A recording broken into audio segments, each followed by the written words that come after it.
Hello there, second baccalaureate students. A huge, warm welcome to all of you. Now, I know English grammar can sometimes feel, well, a little tricky, especially when you're studying so hard for your exams. But hey, please don't worry. Today, I promise you, we're going to make choosing the right verb form incredibly simple in this explainer. Let's look at a really common puzzle together. Okay, let's dive right into this. He stopped smoking?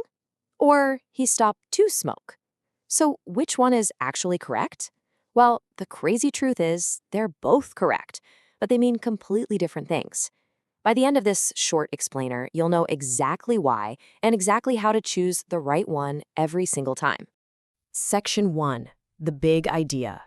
So here's the baseline rule. In English, when one verb follows another verb, we simply have to choose one of two paths. On the left side, we've got the gerund team. A gerund is really just a verb plus ing, words like reading, playing, or working. Then, on the right side, we have the infinitive team. An infinitive is just the word to plus the verb, like to read, to play, or to work. You basically just have to choose a team. Section 2. Using the gerund. All right, we're going to focus entirely on our first path today, the gerund team. There are specific verbs that act like magic triggers. Whenever you see these exact words on your exam, the next verb must always end in ing. Let's read them together nicely and slowly.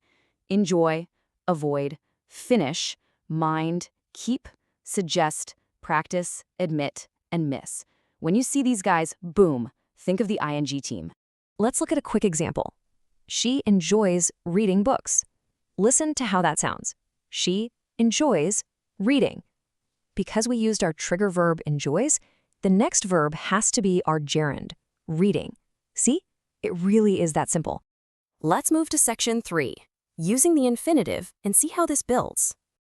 Okay, now let's switch over to our second path. Just like the gerund team, the infinitive team has its very own magic trigger verbs. When you see words like want, decide, hope, agree, promise, refuse, learn, plan, choose, or expect, you absolutely must use to plus the verb. We also use this format after certain feeling adjectives like happy, glad, ready, or afraid. So here's what that looks like in action. He decided to travel abroad. Because we use the verb decided, we must follow it with to travel. He decided to travel. Whenever you see those specific trigger verbs, try to really anchor that to sound in your mind. Section 4. Verbs that change meaning. Now, what's really interesting about this slide is the twist. A few special verbs can actually play for both teams, but the meaning of the sentence changes entirely. Let's answer our big question from the very beginning. He stopped smoking. By using the ing gerund, it means he quit smoking forever. The habit is finished. But listen to this one. He stopped to smoke. By using the infinitive, it means he paused what he was doing in order to smoke a cigarette. The grammar completely changes the story. Here's another great example. On the left side, I remember locking the door. The ing gerund means you're looking back at a past memory. You already did it and you remember it.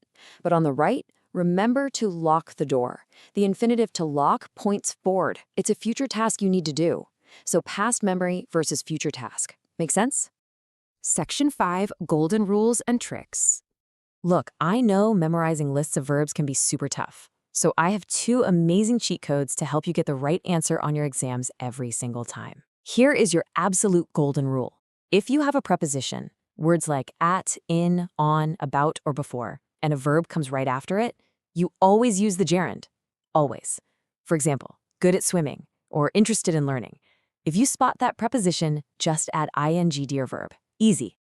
So, the crucial point is this quick memory trick. If you completely forget your lists during a test, try this logic. Ask yourself, is the sentence about a plan, a decision, or a future goal? Then use to plus the verb. But is the sentence about a general activity or something that's ongoing? Then use the verb plus ing. You don't have to rely purely on memorization if you can just feel the meaning of the sentence. You've absolutely got this. See, English grammar is really just a set of patterns, and now you know the 2 biggest paths to choose from. I'm so glad you joined me for this explainer today, and I just know you're going to do wonderfully on your exams. But I'll leave you with this to think about. When you leave the classroom today, will you stop studying or will you stop to study? Think carefully because your choice changes everything. Keep up the great work.